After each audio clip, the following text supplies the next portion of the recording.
Welcome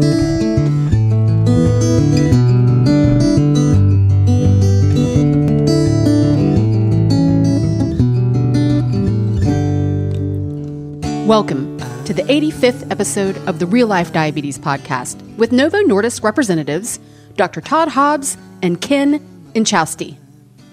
If you're new to the show, welcome and thanks for stopping by. My name is Amber Kluwer and I'm the co-founder of the Diabetes Daily Grind and host of this, the Real Life Diabetes Podcast. I enjoy sharing my story and those of other people living their best life with this disease. After a recent announcement from Novo Nordisk, I cleared my schedule to record this podcast because I want to be sure all of my Diapeeps have the resources they need to stay safe and healthy.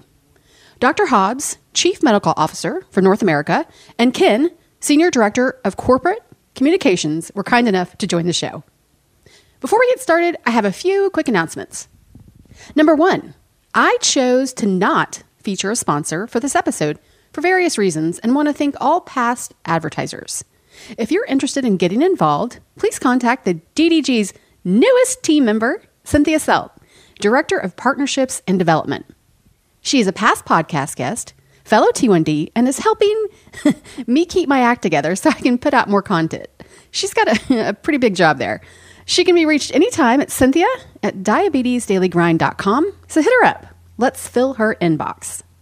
Number two, there's nothing like sitting across from my podcast guest in person, but Zoom video will have to do for now. Head on over to the DDG YouTube channel to watch me interview my guests and be sure to subscribe. Number three, please click on the Amazon banner on the DDG website before ordering. It doesn't cost you a thing and throws a little change my way.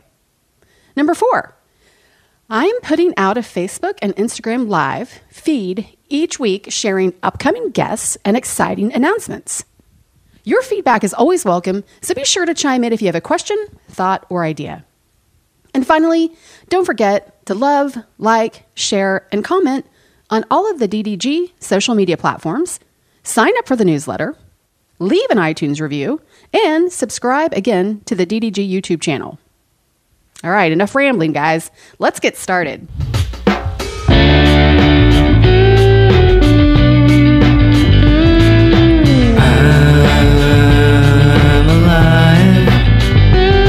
Yes, I'm alive. One minor inconvenience, a little thing called diabetes. It's a daily grind, it's a daily grind. Grinds and grinds and grinds and grinds. How are you doing, Amber? I'm doing okay. Thank you for asking, Ken. I work from home and have for the past year and a half, so it hasn't been too much of a stretch, but, my outing was happy hour with my friends or going to the grocery store, and so having that kind of taken sucks, but, I've got plenty of insulin, thankfully, and all the supplies that I need, but, and I'm getting a lot more creative with cooking, which is great, I guess, but it's kind of exhausting. You're going to host your own edition of Chopped is what you're going to do, right? Yeah, I would totally do that. There's a couple of shows I'd like to be on. How to whip things together with the crap you've got in your fridge. So, but yeah. What about you, Dr. Hobbs, Todd?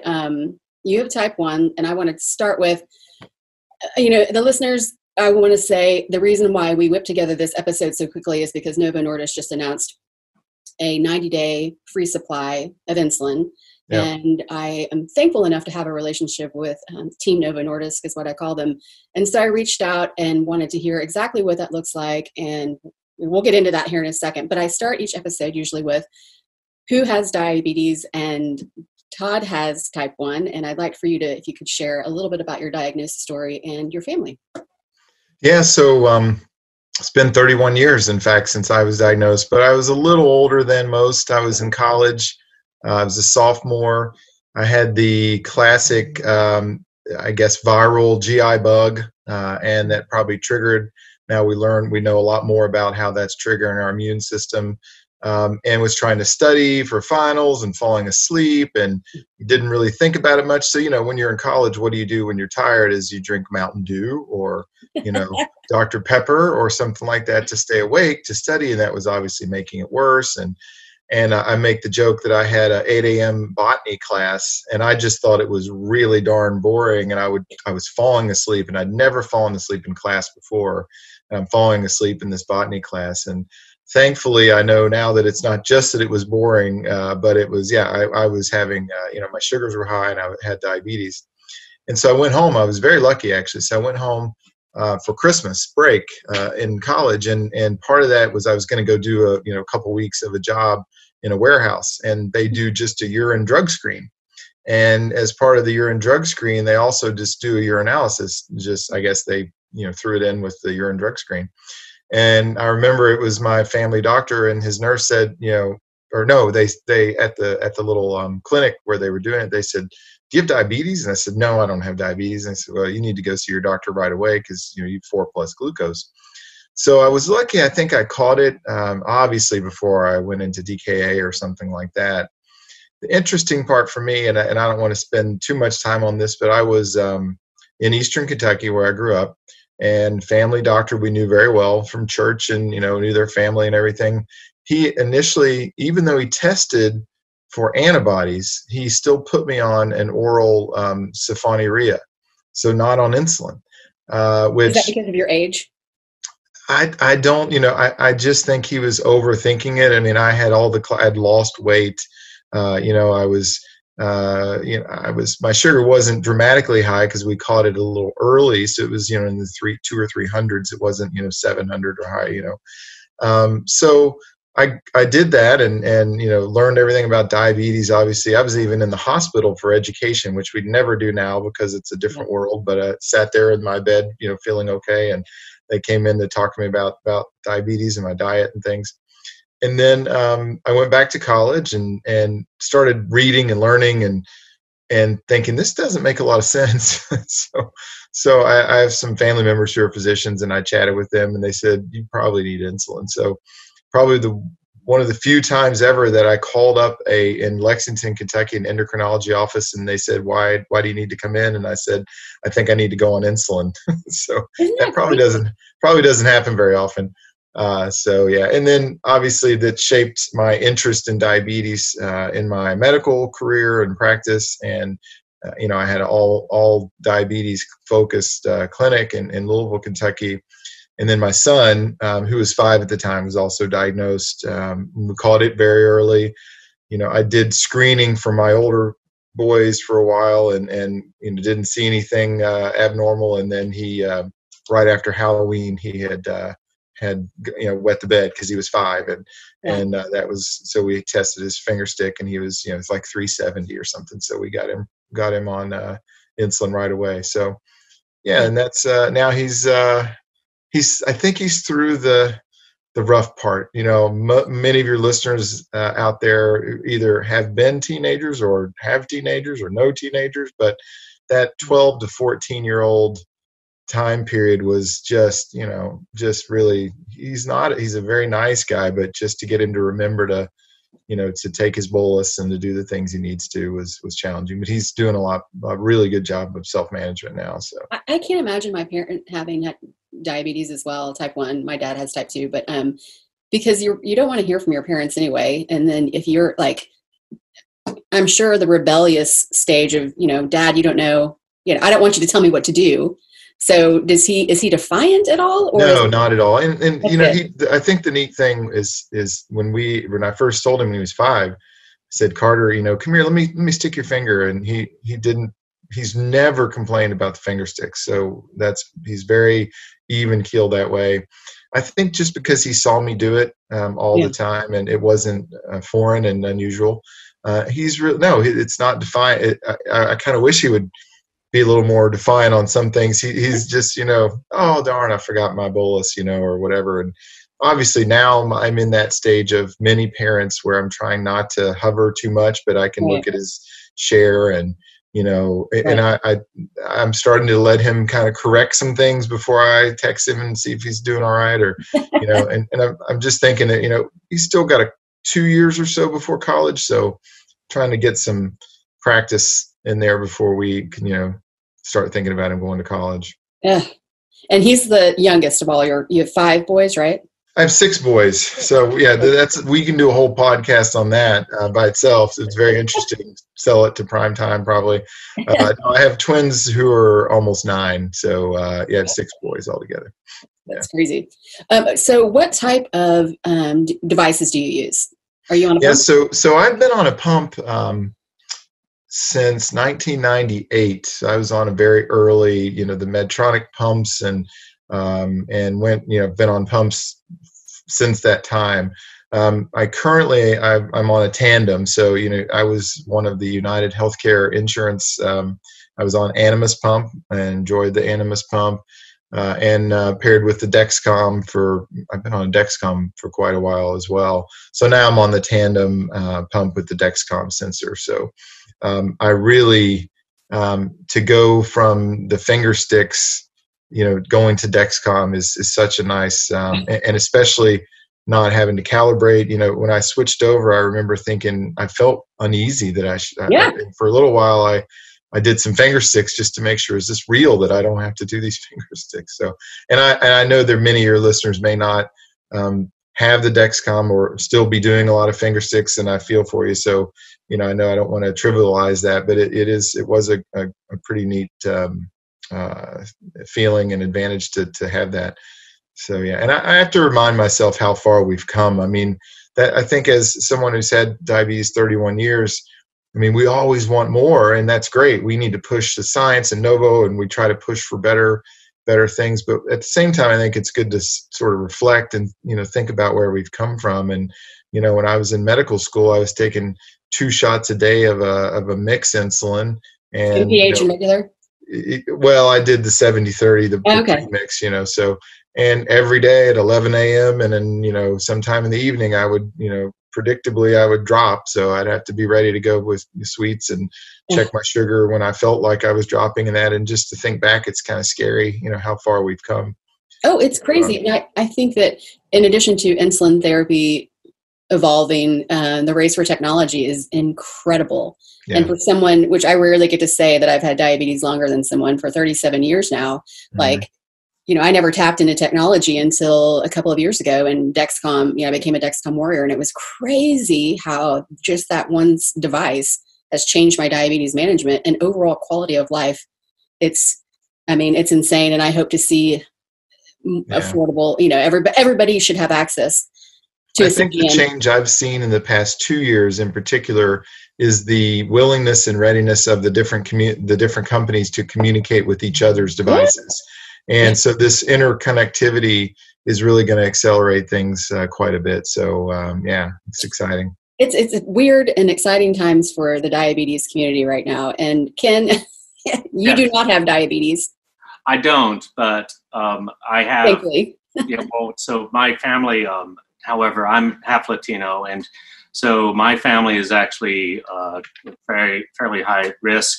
My father's father died of a type 2 induced heart attack at the age of 47 back in the 60s. And then my father has progressed and he has type 2 as well. And I'm the second oldest cousin of 50 some odd first cousins. So you can see it. My father's the oldest of 11.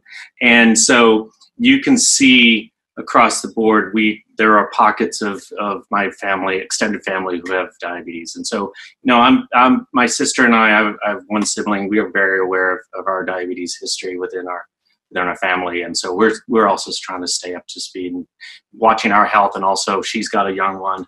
I've got 3 kids, older kids. So, they continually are on me about my health, and I'm continually on them about their health as well. So I think across the board, look, I've been in the diabetes community working at the ADA back in the 90s and at Novo Nordisk since 2010. I've seen it, and same as you, that I remember the progression of sort of this sort of golden age of new pills that came about for the type 2s in the mid 90s. And then we've seen the progression of technology within insulin. And it is really interesting where we've come, but ultimately, when I came back into diabetes in 2010, I called a buddy of mine who I worked with at the ADA, who actually works at Novo Nordisk too. And I said, hey, what's changed has anything gotten better? And he said, Ken, when you and I worked at ADA, honestly, the seriousness of diabetes within the broader society and the lack of seriousness that society takes diabetes hasn't changed, and from a policy perspective, things hadn't changed that much relative to reimbursement and how people were able to get new treatments or even to get preventative care, covered. So, there's a lot of stuff that's happening, and the technology is great. We just hopefully we can see, certain policies just move things along faster. Well, and that's part of the question. So we'll dive into some of the things that I want to touch on. So let's just jump into the 90-day free supply. Like, what does that look like? And yeah, absolutely. So I just want to also actually take another step back. So let's remember that on January 2nd of this year, we announced actually 3 new options in addition to what we had already had. So we created a program called My $99 Insulin, basically if you go to, I'll tell you how to get it in a second. For $99 through a cash program, you could either get 3 vials or 2 packs of pens of any of the Novo Nordisk insulins we sell within the United States. We also offer what we call an unbranded biologic. At the time, we called it an authorized generic, and that is that we offer a generic version, a biologic version of Novolog and Novolog Mix. And those are 50% off the current list price. And then the third option, because we know there are times where people are sort of in this sort of a crisis moment when they are either looking to try to switch insurance or they've lost their insurance or something's happened and they need insulin now. So we have an immediate supply option. And all those offerings are available on novocare.com. What we announced a couple weeks ago was, in light of COVID, we've had a patient assistance program since 2003 that if you're eligible and you get in, you can get free medicine for a year. And what we've done now is basically saying, look, recognize today, just today, the day that we're doing this broadcast, 30 million Americans are now filing for unemployment, which in and of itself is crazy. But recognizing the economics of the situation, if you're going to lose your health insurance or your health insurance is going to change, your benefits are going to change, you're going to wind up on COBRA, which basically for everybody out there, if COBRA is an extender of health benefits. So basically that means that an employer, if you're losing coverage or if you're losing job status, but your extended benefits, COBRA status just basically means you're paying the premiums out of pocket, which is unaffordable for anybody. Anybody.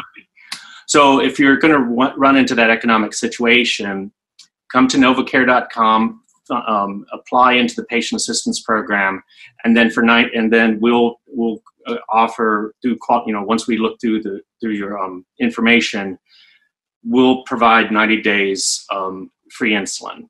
If you're running into a situation where you can't attest or you can't provide documentation around job loss or that the loss of benefits are there and you're still in a crisis, guess what? You're going to get an immediate supply of insulin while you're looking for that paperwork. And then what we're asking is that if you're in the midst of those 90 days, we want to make sure that the health care that you want to get, you're still going to get. So we're hoping that people will apply for Medicaid because that's the lowest low cost option for people out there. And if you haven't gotten Medicaid or if you've been rejected by Medicaid, we'll cover you for the rest of the year. So that's good to know. I'd not heard that. Yeah. So we have not only just been looking, and I think that's an important point because some of the commentary I've seen online has been, oh, it's 90 days. That's not enough. From what we're saying is that, look, you've got 90 days because to look for look for where your next option is going to be. And Medicaid is most likely, if depending on your work situation, is probably going to be the next option for you. And if you've been denied Medicaid, we'll still extend that offer to you.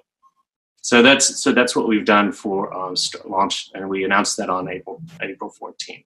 And again, that's one option. We have multiple options, like I mentioned, and what we launched on January 2nd. And I think it's unfortunate, and like I wear a number of different hats when it comes to advocacy. You have a lot of people that are shaking their fists, like, why didn't we do this? Why weren't these things in place 2 years ago and all these things? And, my thoughts on that is better late than never. And we're watching everybody change. And I'm just glad these options are available because we don't want to hear about somebody rationing their insulin or dying. And that's one of the reasons why I've been so in your face about these things, is because the resources are available. I've been in my 37 years in situations where I didn't have medical coverage and insurance and things like that. And so I used every single discount card. I fought with the pharmacy. I worked really hard to make sure that I had what I needed. And so with all of these resources available, we hopefully won't hear of all these stories anymore. And I applaud the insulin companies right now and the tech companies for what they're doing, because it's going to make a world of difference. So with everything you're currently offering, will all of those things stay in place? The three options that I talked about earlier? Yeah, of course. I think there's, we recognize the fact that, those options are created because there's no single solution for everybody. Right. Depending on your circumstances, the My99 option might be a good option for you, depending on what your health plan does with the unbranded biologic, the half price Novolog mix. That might be an option for you. And obviously immediate supply, if you need it now, because you're in a crisis, that's obviously an option. And don't forget, we've had other options. Like I said, the patient assistance program has been around since 2003. Some people, still about 500,000 Americans, are using human insulin via the Walmart Reliant program, and also through CVS and other national pharmacies. And we've got copay cards. There are multiple options that are available, because not everybody comes to this challenge, this issue, this crisis for them. I mean, for them personally, it's a crisis. Right. They don't come to it all the same way. Stories that we hear are horrible, but the thing is that there are multiple ways to be able to hopefully short circuit some of those challenges. So if it's an immediate supply that's required, we've got that. If you want looking for a cash program that works outside of insurance, we've got that for you as well. So I think we're trying to become more. We're listening a lot. We did a listening tour with a number of groups and individuals and organizations last year. Mm-hmm. We continue to listen online and on social, and just trying to figure out where all of this is going relative to what patients and people with diabetes who are struggling, what they're struggling with. We want to make sure we can meet them wherever they're at. Right. And I want to say that too, in the Diabetes Daily Grind website and everything that I'm doing, we're about to overhaul the website, and we will have a resources page that lists every single thing, every option, every organization, brand, something that's bringing better quality of life for people with diabetes. And it's crazy too, with being a part of so much social media. It's weird as hell. And we're taking care of each other. So if I have extra insulin and somebody needs it, or there's a kid in need or a parent that's struggling, it's crazy that we are sharing those resources, whatever that looks like. And it's unfortunate at the same time that I think that it may be against the law. I mean, it's crazy. But I think part of that is about the fact that, look, people are wanting to believe in the industry to make sure that they know that the industry is on their side. And I can tell you, quite frankly, we've been doing a lot of listening to understand what's required for us to be able to help support people within the healthcare system that we have at present. That's what we're working with right now. So, and part of the challenge and part of the criticism that we've gotten in the past was, hey, we didn't even know where these programs are at. We don't even know how to find them. So now that we've now consolidated all of these patient affordability programs onto one website called novocare.com. We have a phone bank, a dedicated phone call center that's 1-844-NOVO-4ME. And now what you'll see, and I'm sure many of your listeners and viewers are going to know, is that we're now advertising. You will see us advertising novocare.com on connected TV. So, Hulu or the connected smart TVs. You'll see probably some billboards, what we call TV billboards, which is basically the last slate of a TV program, like, this news broadcast brought to you by blank. Yeah. So we'll see that. We're on digital radio, so iHeartRadio and other places. Yeah. We're taking the word out to people out there to make sure that they understand that these offers are there. The offers are there, and they're actually easy to access. It probably takes 2 clicks, 3 clicks to get My99 insulin card. That's all. And I haven't looked into that one in particular. I went into the 90-day free supply, and and I spoke with somebody else from Novo Nordisk about this. And I'm no criticism because I'm glad that it's there. This is just a comment in that you have to print something out, you have to fill it out, then that has to be sent to your doctor. Well, I think about the person who maybe doesn't have a printer. We can't go to a public library to print something out. And I'm sure that if they were to call the hotline, your team would be able to walk them through what they need to do next.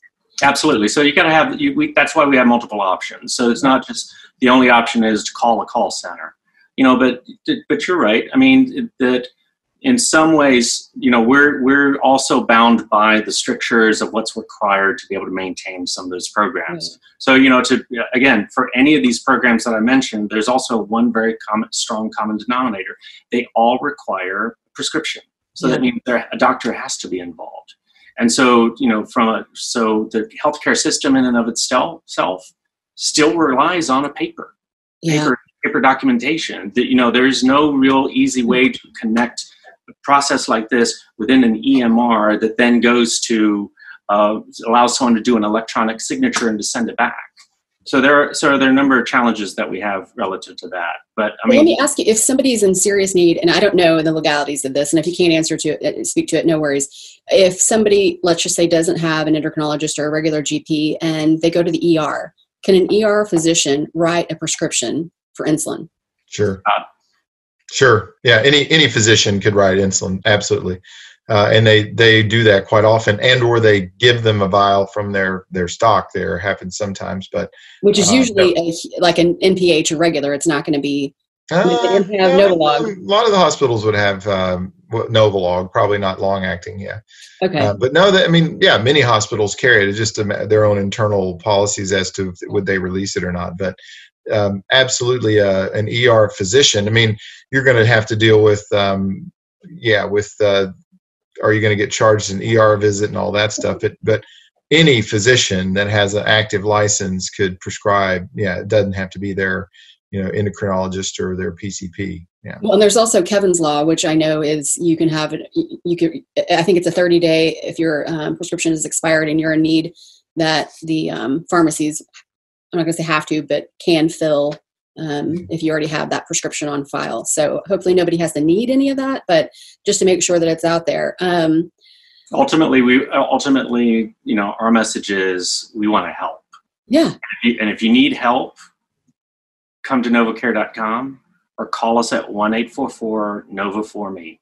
And it's really easy. It's really simple to have a conversation with us. Right. Figure out what your situation is, and they're going to point you in the right direction. I appreciate that. Mm-hmm. So I want to go into, there's a question, and then we'll get into, because I want to talk about, it's fascinating to me to learn about all the new insulin therapies that are out there. And I think for the average person, when you go to your GP or your endo, you do it, you're not going to question them on what insulin they prescribe. I mean, at least I haven't until I started Recibo. But so we'll talk about what's out there for people so that you can do your own research and figure out what you want to maybe try. And then this is a question that I got on Twitter. Why are insulin therapies treated like benefit required shifts between insurance providers in the USA? There is a difference in efficacy. I hope I say that correctly. Why are T1D patients forced to change insulin based on insurance contracts? Yeah, and I'll take a stab at that, and Ken can fill in too. But this is one of the things that we do not support. Obviously, we at Novo Nordisk, and I think most of the other insulin manufacturers agree that we would prefer there to be the doctor-patient decision-making and choice as to what therapy that they feel is best. So we definitely are opposed to this, and we term it, and others have termed it, non-medical switching, basically. And there's some discussion around is it actually appropriate or not for these are not physicians necessarily. This is your benefit plan that is basically making a change in your therapy, which shouldn't technically be allowed. But the reason it exists is to have formulary coverage. So for one of the major, and there really are only 3 to 4 major PBMs or pharmacy benefit managers in the U.S. that cover the majority of Americans. For us to have millions of those patients on those plans have access to our product, we have to do the rebating. So we have to, that's why the list price, and we don't necessarily want to get into that today, but that's where we have to pay the rebate to the PBM. If we don't, or we don't pay, the significant amount, then we're not on the formulary. So none of those millions of patients would have ability to get our insulin. Well, as you can imagine, as they cycle through their annual review of diabetes products and medications, and including insulin, this is one place where they really continue to hone in and make it very competitive between the three large manufacturers. And so if the rebates don't go to where they want, they say, well, you don't have the formulary coverage this year, we're going to go to the other product. And that means, unfortunately, for patients, that when they go to their pharmacy in January, they may face having to pick up a new insulin that's not what they or their physician or their HCP has wanted them to be on or agreed that is the best for them. So, right. Yeah. Yeah, I think there's just this is a broader issue of contracting, and there are a lot of things that come into play in relation to that. There's certainly what we do from a cost perspective. There's also, they're looking at their members and they're hearing from the members of what they want. So it gets really complicated, and it's unfortunate because this is, as you talk about this, Amber, I mean, we see this switch. We can see this fairly consistently, and I'm sure from someone who's out there going up in January and saying, I just got used to this and I'm moving on to something else. Right. It almost feels like you're the tennis ball going back and forth between. And Amber, I want to add on to something you said that Ken triggered my thought, is that there are many patients, including myself and others that we know, that you hear about every day, I'm sure, where there is a difference between the products, or they have been on one of the other short actings and they're doing better on the one they're on now, or same thing with the long actings in particular. However, the pharmacy pharmacy benefit managers, they see them as interchangeable. So that is one key difference in you and your physician and individual patients versus how they view these insulins. So they view them as interchangeable, that there are no differences. So the first step, and it's not always easy, I'd love to tell you it was easier, if there's a legitimate reason why you're on a specific brand, either it's our brand or another company's brand, that it's better for you, or you have a reason, you should challenge that, and you should try to get an exception, or and do what you need to get your doctor, if they will, to help. That's the first step.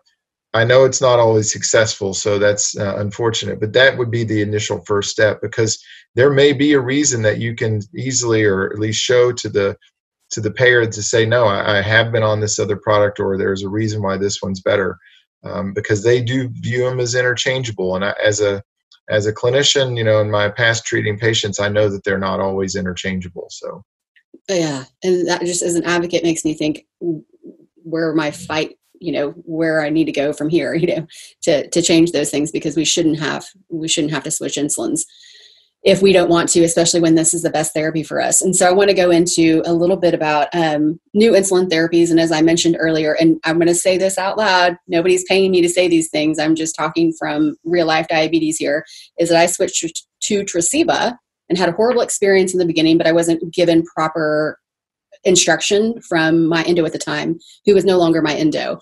I went back to it, and it has changed my life. I mean, it has absolutely changed my life, especially when it comes to nighttime lows. I was on Lantus before, and it did a great job in the years that I took that, but I also didn't realize that the injections were painful, and it was because of the insulin. And so with that being said, I want to learn more. I want to share more about Recibo, but I also want to talk about the fact that it's my understanding that Recibo can stay within the system for, I think, 18 hours. No, quite longer. Quite longer. Okay, Yeah, so yeah. I don't understand insulin stacking and all of that, and maybe you can speak to that. But my question is, I give the same Recibo shot every single day at the same time because I'm so structured. Yeah. Why don't I just take it every 2 days? You know what I mean? Or Yeah. So a couple things, and I'll try to be as succinct as I can. But so Recibo, the way it works is different than other insulin products, long-acting insulin products. Basically, when it's injected, and we like to call it like strands on a pearl, like how you picture a pearl necklace. But the way it works is it forms these very, very long chains of insulin that are connected in a way that only the very end of this strand, as those single insulin molecules come off, is able to go work and lower the glucose. And because of that, the stacking is not seen.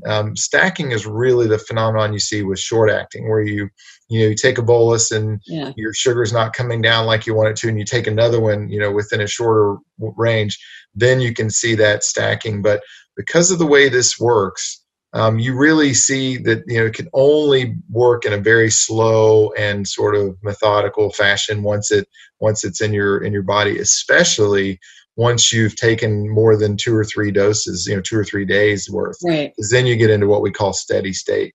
So that's a really good thing. But it is in your system for 40 plus hours, measurable. Now, you got to the point about every other day dosing. Believe it or not, we actually studied that years ago before Recibo was submitted for approval.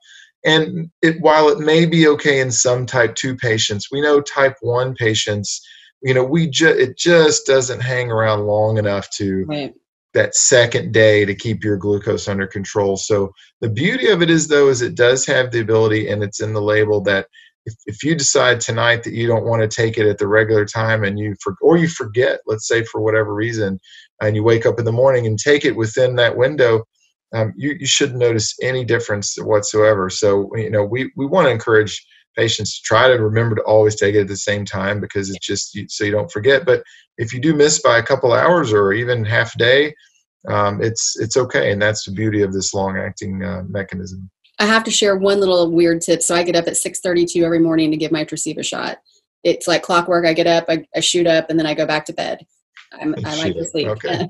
But the funny thing is I was like, what if I forget, or what if I give it twice? So I leave the pen needle on my windowsill, so that when I actually am up and, get some caffeine in my body or whatever, I see that and I'm like, oh, I gave my shot. Yeah. There you go. It's ridiculous. It's kind of like sleepwalking. I think every type 1 patient probably could give you some sort of little thing they do that's, unique to them. And that's, it's kind of ridiculous. But okay, so I want to go, because I have been talking, and I just interviewed a gentleman who was a part of an insulin therapy trial.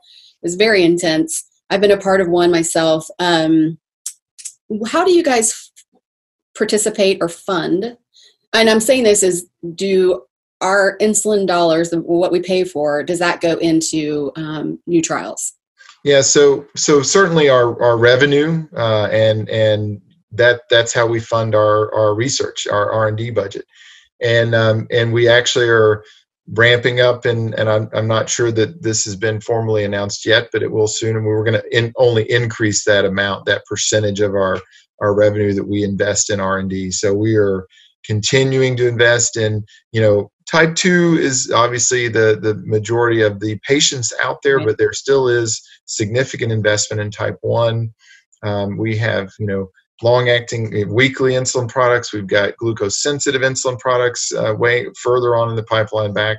We've got stem cell therapy for type 1 that's moving pretty darn fast.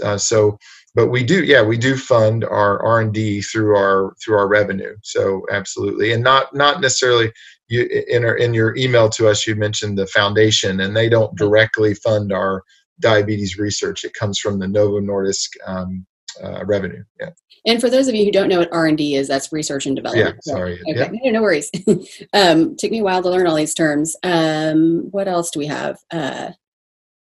Tell me about, and I am thankful to work with so many hospitals, and I'll announce all that later, but in the next episode or whatever. But I am trying to make sure that physicians, endos, everybody knows what's going on in the diabetes world, whether that's all the technology advancements, because let's be honest, they can't keep up. There's so much going on. And with so many people being diagnosed with type 1 or type 2 in the GP, they're not going to have all the knowledge and what insulins are out there.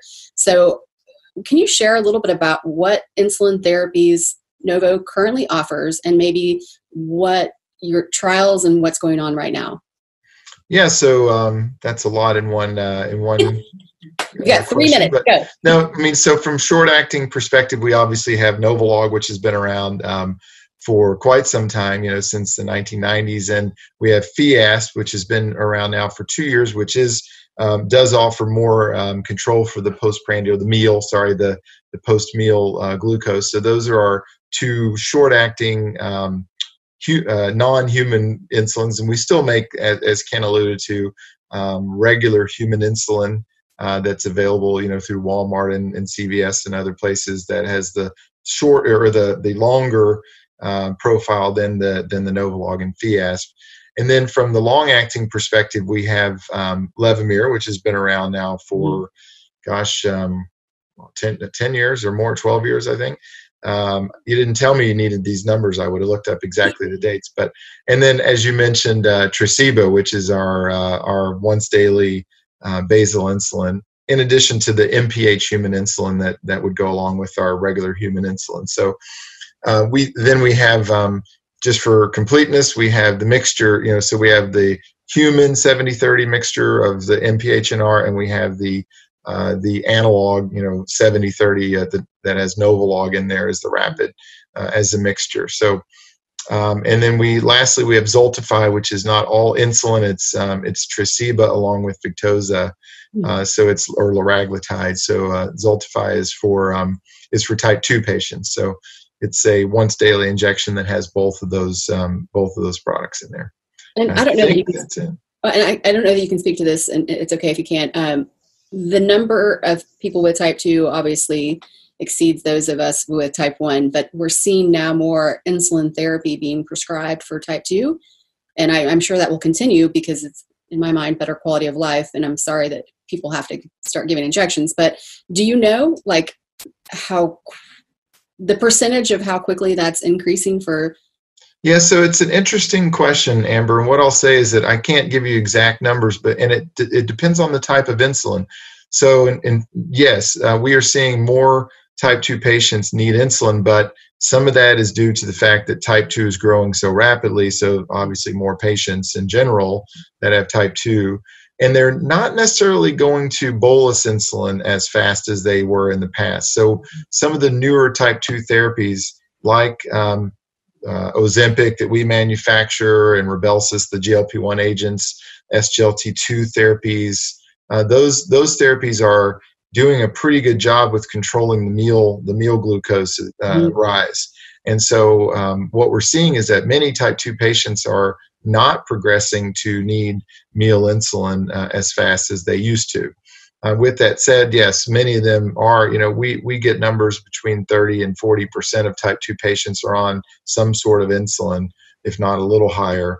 So, there is a big need for that. So what I thought you were going to say, and I don't know if you've covered this on another podcast, is that we talk about the explosion of type 2 diabetes, right? And that gets the headlines.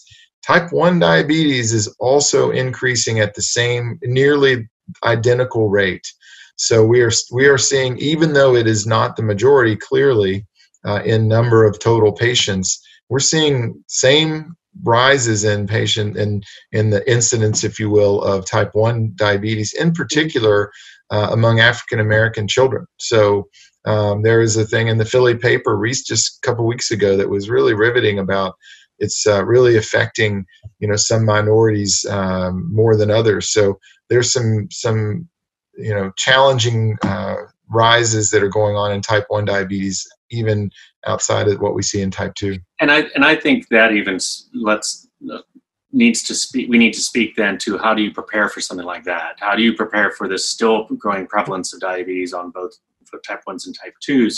And so you were asking earlier, Amber, does the money for insulin, sales of insulin, do they go towards R&D? And absolutely they do. But they also go to manufacturing. And so what we've done over the last couple of years is we've made a $2 billion investment down in North Carolina.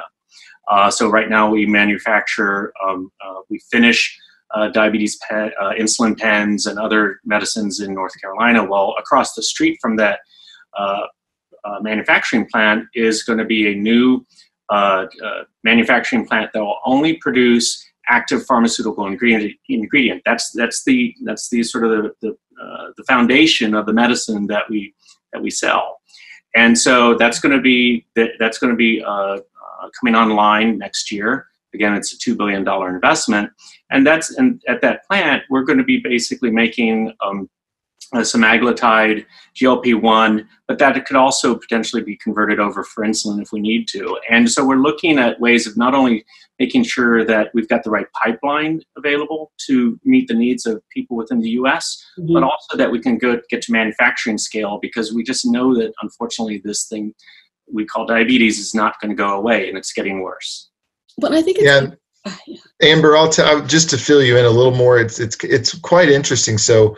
And also take a moment just to reassure everybody about their insulin supply as well, because I know that's on everybody's minds right now. But so insulin is the insulin that you're taking, if it's a Novo Nordisk insulin in the U.S., is manufactured in Denmark. And in the plant there, it's manufactured, believe it or not, it's in crystal form. So it's in a powder.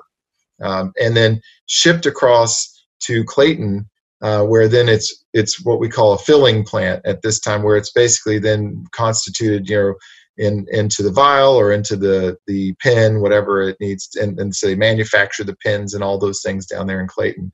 And what Ken's talking about is that this new, $2.4 billion, I have to correct him, a little more than $2 billion. This plant actually will be able to manufacture the real active ingredient of.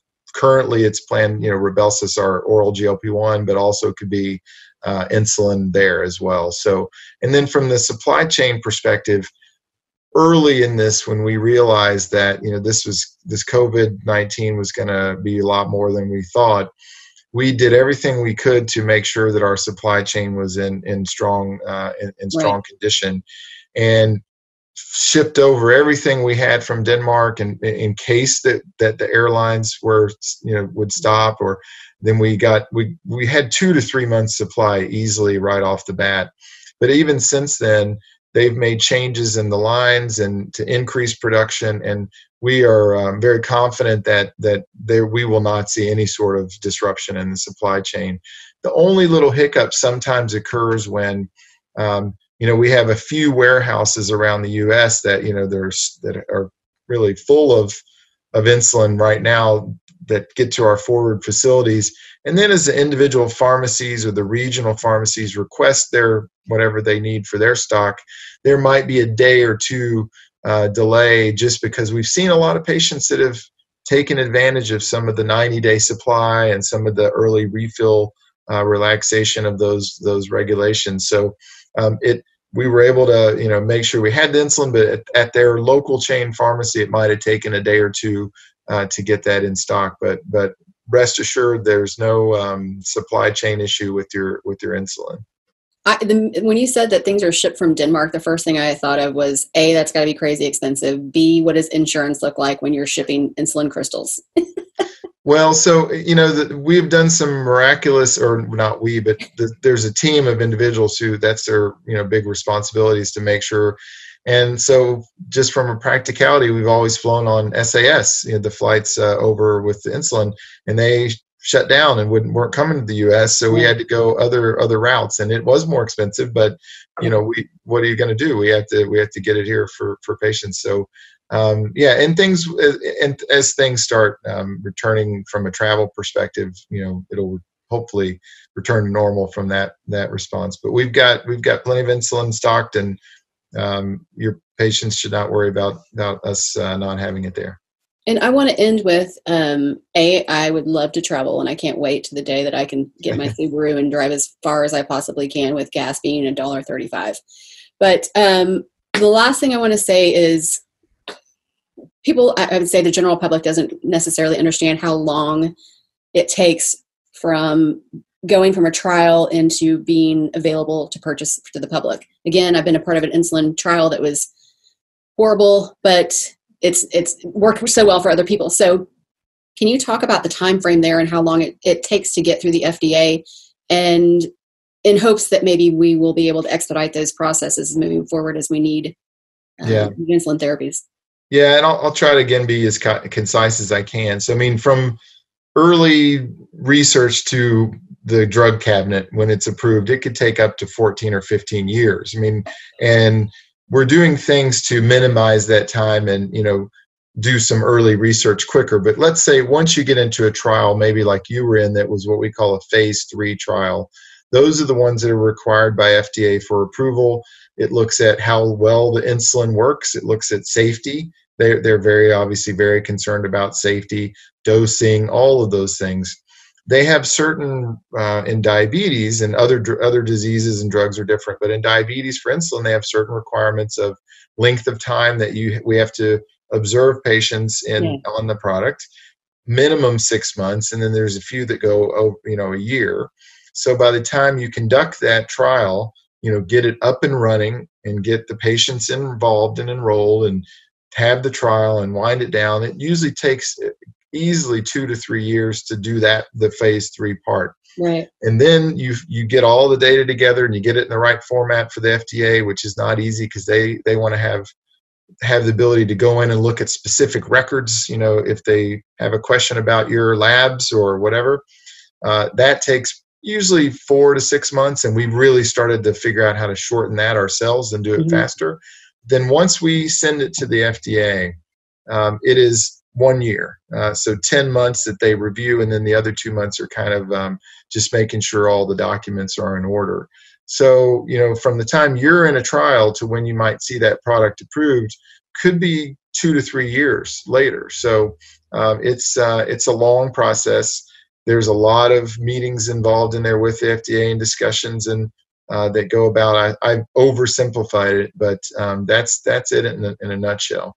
And I will say, FDA is they're people just like you and me, and they're swamped and they're dealing with COVID challenges and all that. So all these life things that happen and can potentially slow down or prolong the regular process. But they do a pretty good job of staying on target with their reviews and making sure they get back to you within the time. So it's and we're always looking for ways that we can shorten that, because for if it's a new therapy that offers a real breakthrough or an advantage that patients need, we want to get it out there as soon as we can.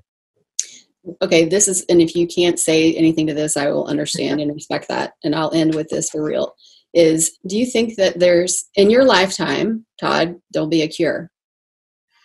So, for type 1, yes. Type 2 is going to be a lot more challenging because there's a lot more involved with genetics. And the reason I can confidently say that for type 1, it depends on what you define as a cure. But I clearly think that what we're learning about, stem cells are going to be here. That's going to work. I think we've shown that it works. The problem there is you still have to worry about the own body's immune system, immune rejection. And so the cure would be when we figure that second piece out. How do we figure how to trick the immune system into thinking that this stem cell transplant you got is your own and not some foreign stem cell. And I'll say that the immunologists and that are working on these challenges are really making some pretty amazing advances. So I do. Is it 2 years from now, 5 years? No, probably not. But I do think that we'll see that. And in the meantime, for me, the fully closed loop system, which we have pretty good automated systems now, but the fully closed loop system. And then, I'll tell you, I'm very excited about, and it's early, and who knows when we start moving ahead in our clinical trials, but we do have a glucose sensitive insulin, which if you think about it, if you could take a shot of insulin that would lower your glucose enough to keep it normal, but stop working when it got to the point, it was normal and didn't go any lower, that would be life-changing. And for me, it would be life-changing. And so we've got early results back from our it's a partnership with another academic group over in Europe. It looks pretty promising. So we're putting a lot of research effort into that. And so that would be, again, not a cure necessarily, but it would radically change the way many people who need insulin would, or all people who need insulin would, live. So that we're trying to push ahead for that. So I do think for type 1, we have a lot of things to look forward to. Well, thank you for that. I've been promised a cure for 37 years, and thankfully I didn't put any money on that. I'm in the same boat. Well, thank you both so much for taking time, and thank you, Team Novo, really for putting out these resources, and everything will be in the show notes. And if any other things develop soon, please let me know so I can help get the word out. And yeah, I need to just emphasize it one more time. Yeah. Two ways to get a hold of, if you're looking for affordability options, two ways to get it. NovoCare.com online, or call us at 1-844-NOVO-4ME. And you know what? I should have said this in the very beginning, and I'll say in the intro.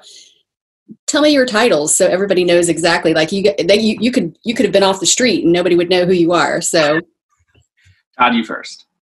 Yeah. So Todd Hobbs, I'm the Chief Medical Officer for Novo Nordisk here in the U.S. Hi, and I'm Ken Inchausti, title Senior Director of Corporate Communications with Novo, and I work with Todd a lot.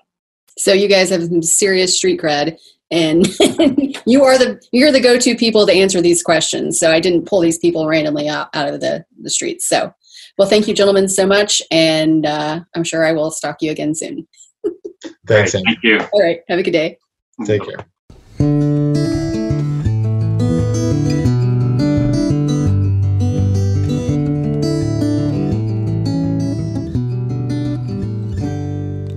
I really didn't know there were actually that many resources available, and I want to be sure that you know that all of this will be included in the show notes.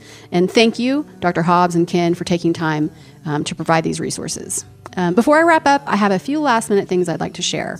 Number one, I want to thank the medical community for doing everything they can to help us stay safe.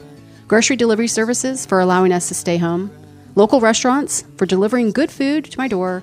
And fellow advocacy groups for providing valuable resources during this dark time. Thank you from the bottom of my T1D heart. Number two, the mini podcast series featuring brands, services, and organizations I believe mirror my mission can be found on the website and all podcast platforms. If you'd like to learn more, please shoot an email to penelope@diabetesdailygrind.com. And finally, please continue to leave iTunes reviews and love, like, and share all things social media. If you want to contact me directly, I can always be reached at amber@diabetesdailygrind.com, and getting a message from you makes my heart happy and keeps the episodes coming. I think that's a wrap. Stay safe, everyone. Cheers to the highs and lows.